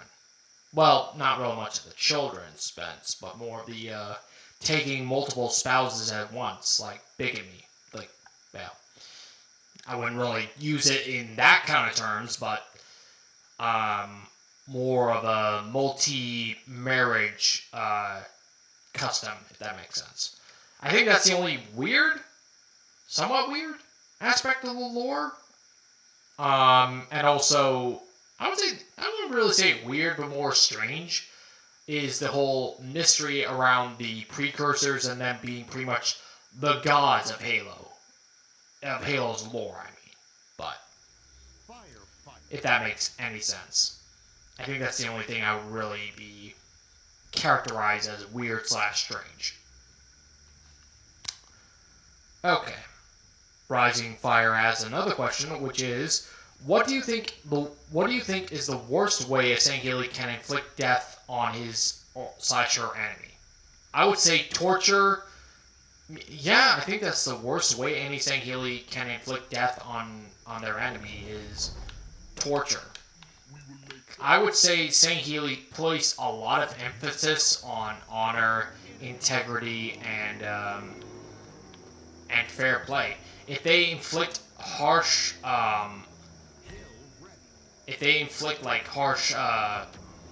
torture on their enemies. Oh, it did. Oh, it lagged again. God damn it. Yeah, Rising Fire. I would say the strangest thing about Halo's lore is either the grunt, grunt multi-species marriage, as well as the precursors. The whole concept of the precursors being gods and stuff like that. I think that's the only weird aspect of the lore I got.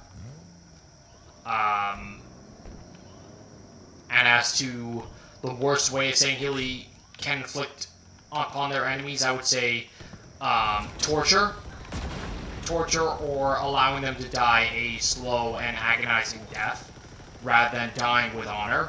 Because the Sangheli have always been, about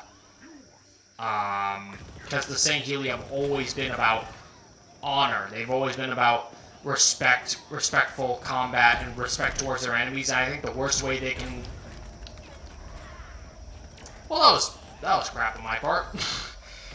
I think the worst thing they can do is either torturing their enemies to death, or lead them to die a slow and agonizing death. Sort of like in the same way the Sangheli honor guards left Nizak Keberosi and his warriors to die on Netherop. I think that's the one thing I would characterize being the worst way a Sangheli can inflict upon their enemies. I think that's, in my opinion, at the very least. Oh, where am I? Oh, I'm over here.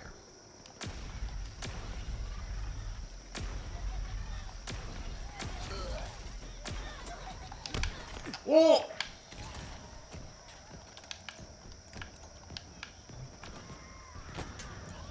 Oh, hope my Warhawk. Nope, it's not. Shit. I'll move on to other questions. I just gotta take care of some of these runs. Oh!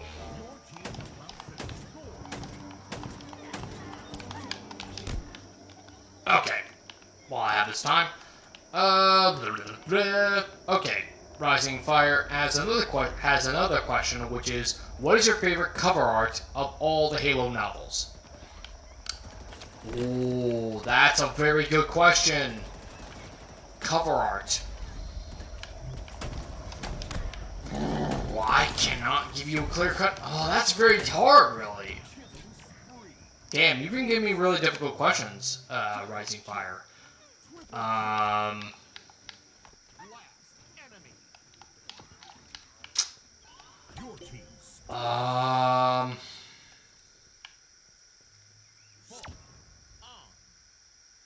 Top of my head, I would say the best cover.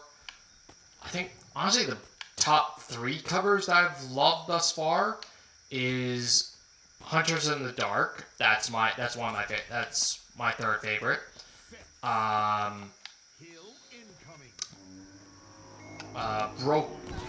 Actually, I think Halo Outcast is my second favorite cover art, and Broken Circle is my all-time favorite cover art for a Halo novel.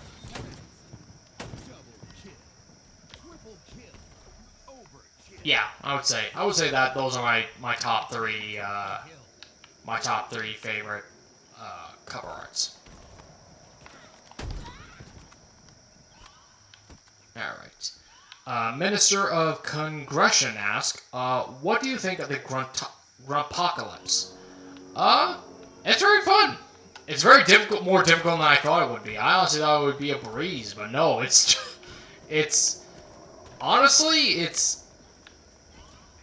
way more challenging than I thought it would be. Honestly, it's way more challenging than regular firefight, truth be told. Like how many times, like, the amount of waves that are coming in here, and how much, like, challenging, like the swarms of these grunts are just spewing out. It's just freaking maddening right now. Oh! Oh man, there's so much lag. But I do like the fact that we're getting a lot of needlers, which is helping my chances of survival. Oh! But I don't like how they constantly do that suicide crap.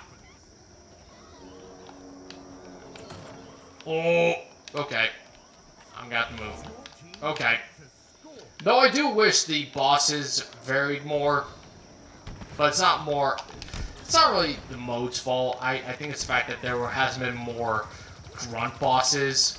Though I would love to see actual grunt goblins being used for because we had banished goblins in Halo Wars 2. I would love to see their design brought into Halo Wars 2, or not Halo Wars 2, in Infinite, along with the functions of the goblins that we saw in Halo 5. I would love to see those two aspects brought together for this mode.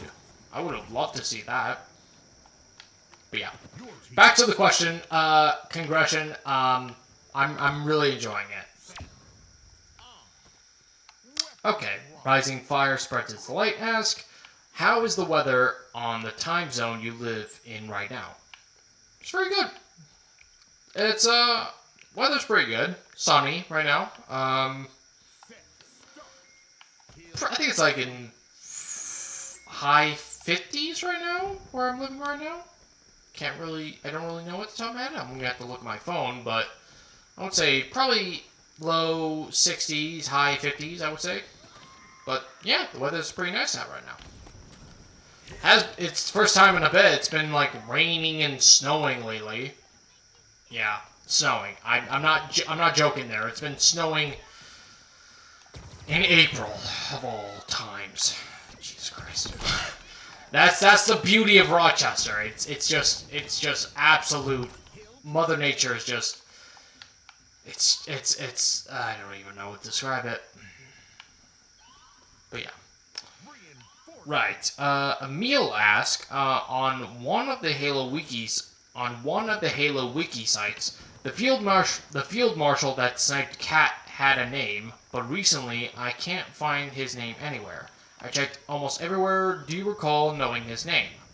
I don't recall there was ever. I don't think I've ever recalled him having a name. The field marshal who killed Cat. At the moment, I think his name is unknown, my dude. If you think you saw him having a name, it might be from Halo Nation. It's like isn't really what I would call the most accurate of lore information, in my opinion.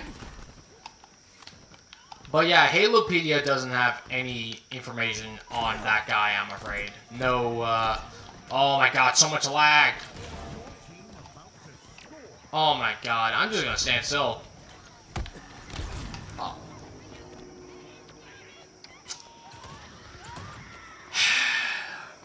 I'm really getting over this lag, man. The connection is really starting to annoy me right now.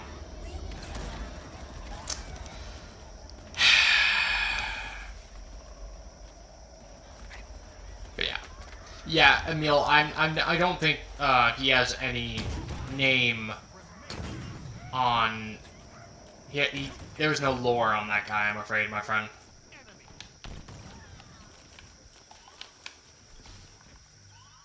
Alright. Jedi Spartan asks, do you think the encyclopedia's reference on Zaitan's daughter taking his holdings after the Covenant War was to set up her appearance in a story? No. Hold on, let me repeat that so I can try and make that less convoluted. Do you think the encyclopedia's reference to Zaitan Jar Watinri's daughter taking his holdings after the Human Covenant War was to set up her appearance in a later story? Oh my god, I'm so sorry. At some point, yes, I think it could be possible that they could be setting up Zaitan's daughter to pop up at some point in a Halo novel, or maybe in some Waypoint Chronicle article. I think it's more than possible that she could pop up at some point in a book or Chronicle article. At the moment, we don't really know much, unfortunately. It could just as well be another addition, like Voru Mantigree's brothers being part of Celine Neon's little Covenant group. It could just be additional information, or it could set up something more for her in the future. I can't really tell you at the top of my head at the moment.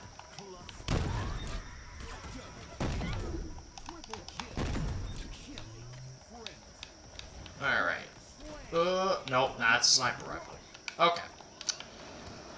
Alrighty. Oh, Jedi Spartan has another question, which is, do you think we'll ever see Loru Talalomi from Halo Legends reappear? I mean, it's more than possible we could see Loru back.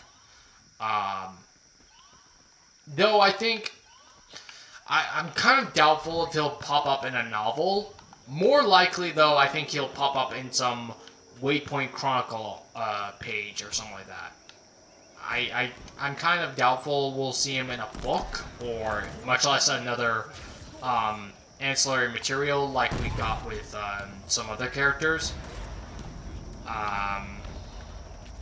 I don't know, it's definitely possible. Okay. Right. Alright, I'm just gonna hide here. Alright, Emil has... I think we have our last question, naturally. Let me just pause here. Oh, no, we don't. We have a couple more. But Emil has his question, which is... Are the two big red hunters that appear on Halo Legends facing the Arbiter actually some sort of rage, huge combat forms used for certain yeah. I'm sorry, I am butchering I'm butchering how this is pronouncing. I'm going to restart this again. Are the two big red hunters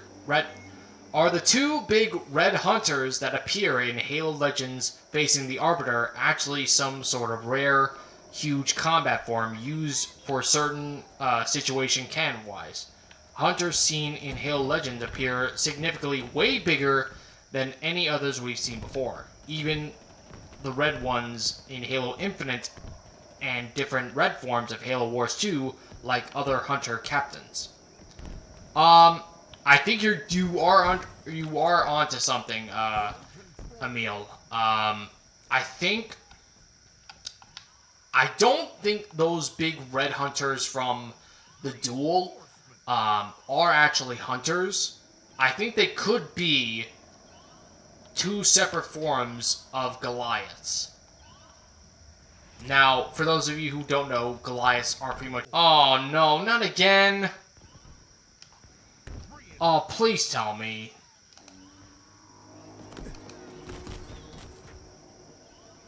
Oh, for the love of fuck.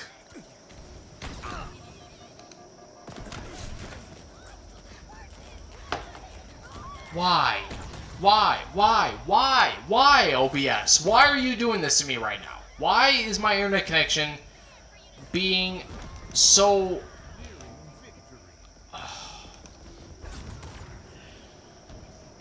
I'm so sorry, guys, if you guys are experiencing so many lag issues right now at the moment. I'm just as frustrated as you are at the moment. Hang on. Let's see if everything's okay. I hope it is. Okay, we're back to connection. Sorry, guys. Back to what I was saying. Yeah, like I said, I think the two big red hunters from the duel are actually Goliaths. Big, hulking gestalts that are pretty much entire colonies put into one being. And I think they could be the Covenant version of Goliaths. Because the Banished versions of Goliaths seem to be more hulking and menacing than traditional Covenant hunters seem to be. It could very well be... They could very well be some special rare form of hunter gestalts, but my theory is more along the lines that they are some unique breed of Goliaths.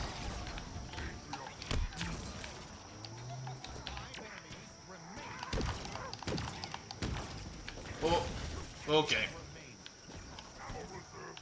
But yeah.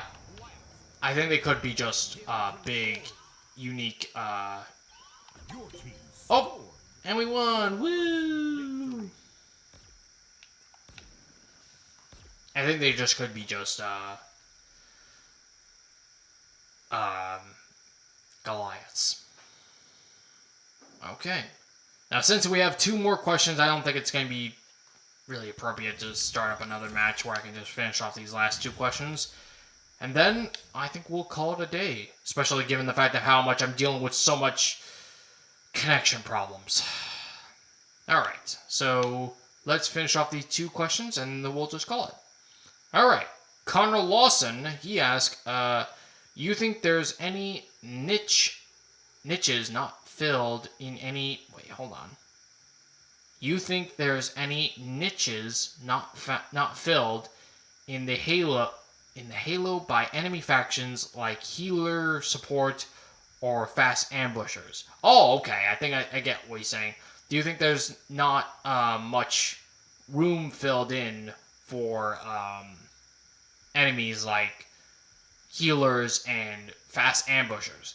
Well, we do have fast ambushers with the skirmishers for the Banished in here, but I do think you're right that we don't really have healer enemies like we did with the Hergox, the Watchers, and stuff like that. I think it would be interesting to... Ooh, sorry. I think it would be interesting if we saw, like, Banished engineers pop up in Infinite or any other sequel game they might have. Because in the encyclopedia, it stated that that it is possible that certain Banished Hergok did come with Eshram and Atriox to Zeta Halo. So it's definitely possible we could get healer support units for enemy factions. Could be possible. Alright, our last question goes to Emil, who asked, in the Halo TV show, the final episode of Season 1 and throughout Season 2, I believe they made the Brutes/Elites relatively weak and not scary in comparison to how they actually are in canon. Do you find the Jackals surprisingly accurate in canon than the rest of the Covenant species? If not, which do you believe was the closest? Huh.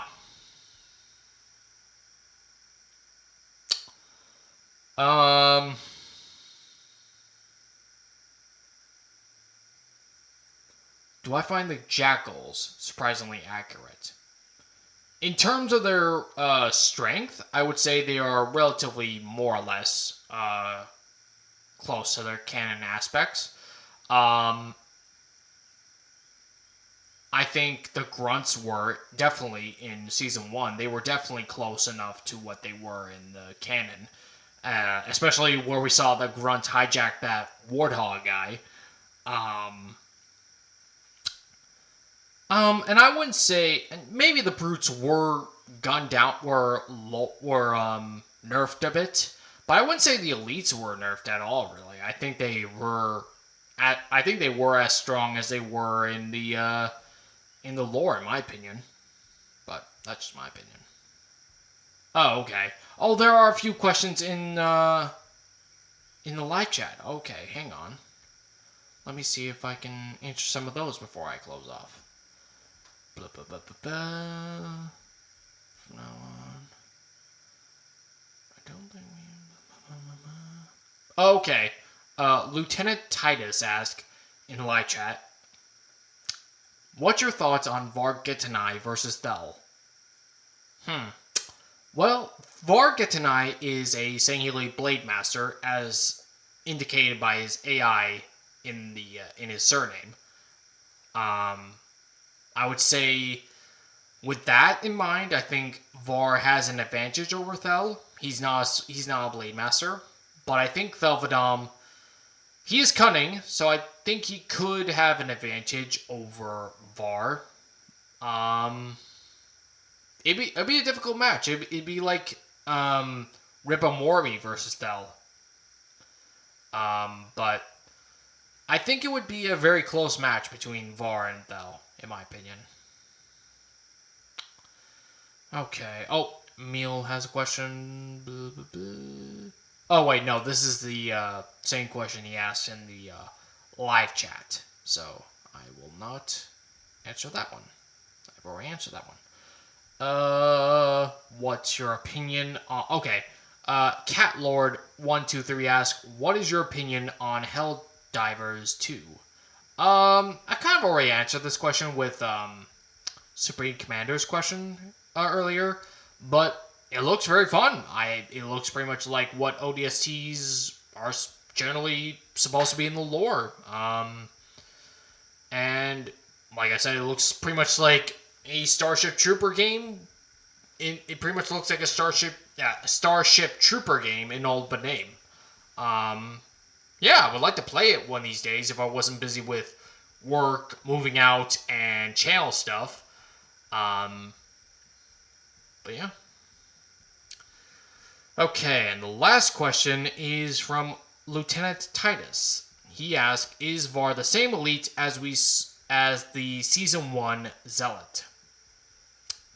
I don't believe Vargetanai is the same Sangheli as that Kaidon leader guy that we saw in episode 1 and 2.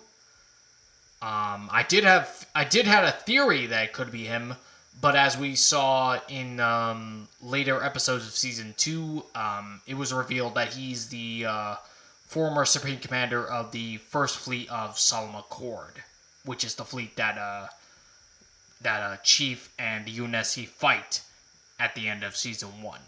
So I don't think that Var is the same character as that Zealot that we saw in the beginning of season 1. So, no, I don't believe so.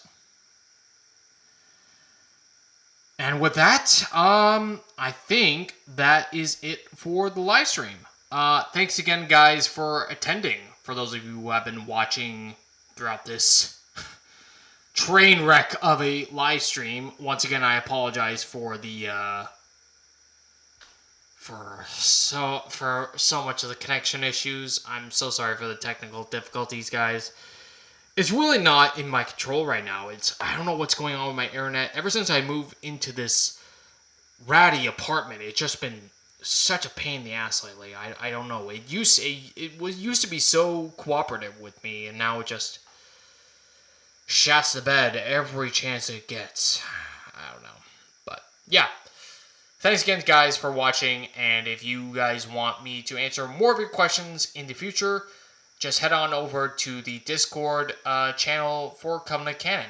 Like I said in the beginning, if you don't know where that is, look in the description box. There's a link there. You just need to join up and submit your questions in the Q&A submission, and you'll be good to go, and I'll answer your questions as long as they're appropriate, and they're not anyway... they're not any way that will get me demonetized or copyright strike. Unfortunately, I don't want that at all. But yeah, thanks again, guys, for joining up, and we'll see you next month. But until then, guys, may the light of Urs shine your path. Victory to Clan and Kin, Covenant fans. Covenant Canon out.